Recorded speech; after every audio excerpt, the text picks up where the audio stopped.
O'Rourke already facing an already crowded field of candidates, many of them with more experience on the national stage. So how does our panel think he will stack up? Senior politics writer for U.S. News and World Report, David Catanese. Fox News contributor Tammy Bruce and editor-in-chief at Ricochet.com, John Gabriel. Welcome to all of you. How you doing, Shannon? Thank you. Okay, so there's been a lot made about Beto that today, he talked kind of amorphously about what he wanted to do and who he is, and I just couldn't stay away. I had to run. And Slate.com has this headline: Beto 2020 has no reason to exist. He's missing one important thing, an actual reason to run. A man without a clear political ideology, a signature legislative achievement, a major policy, or a concrete agenda for his country. But Tammy, the people love him.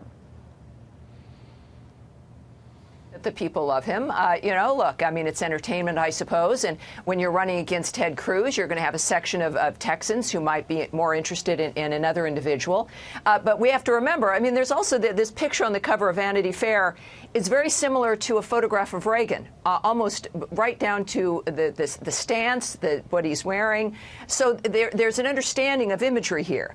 But Americans have found out, as have Democrats, with Barack Obama, what can happen when you do elect someone with a rather thin resume, without a long history of standing up for certain kinds of principles, and being vague or a little wobbly on where you really stand.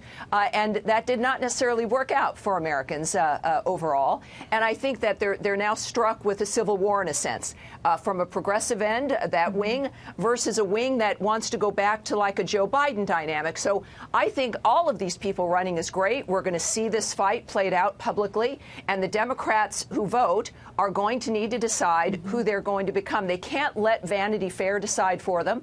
They can't let, I would hope, they don't want to let just a charisma, and I think that that's also a very subjective kind of argument. So I think it's going to be interesting to watch, and the more people that get into this fight, the better. And obviously, none of them will become president, but they're all, I think, fighting for a job right now. Okay. Any job. Okay, so John, Tammy touched on this charisma argument today. House Speaker Nancy Pelosi said he brought vitality to the House when she was asked what he got done during his years in Congress. We're going to talk a little bit more about that coming up.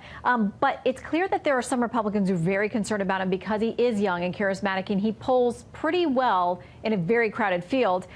David McIntosh of the Club for Growth, they've already got an ad out potentially against him, this 2-minute piece. He says, "We realized here's a real potential threat because if he is the nominee, then Texas is suddenly in play." John. I don't see Texas being in play. He could not defeat Ted Cruz in that situation last time around, and that's really what he's most famous for in the state and around the country. Time and again, just because the media really, really loves a candidate, it doesn't always mean the voters will as well.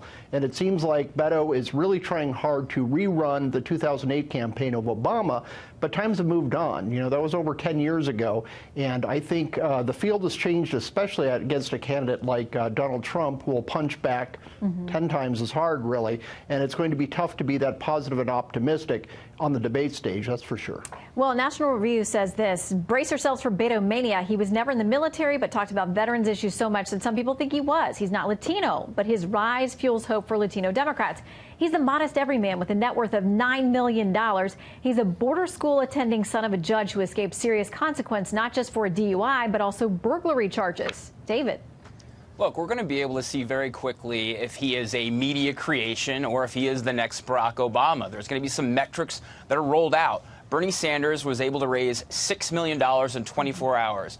Beto O'Rourke's going to come up on 24 hours tomorrow. Most likely we're going to see a number that comes out. I think it will be a very big number. He built a very big fundraising list nationally from that race against Ted Cruz. Then you're going to have polls that come out in a week or so. Does he get a bump into that top tier with Bernie Sanders and Joe Biden? So we're going to see very, very quickly. But I think his argument that he doesn't have a record or he doesn't have votes, that does not matter to a lot of voters anymore. Our last two presidents we elected had no record. I mean, Donald Trump never served in public office. Barack Obama was a first-term senator. Yeah. So, I mean, voters, there are the activists that care about certain issues, and there's regular people who sometimes get in a room and they decide, I like this guy. But he can makes I me add feel good. Quickly, can I add, I think that Trump, though, was elected because he had a history of delivering in business and within a certain framework. But he was certainly not a traditional candidate, and we'll see how it works for Beto. As you said, those fundraising dollars in the polls, those will be important in the next few days. David, Tammy, John, thank you all. Good to have you. Thank you.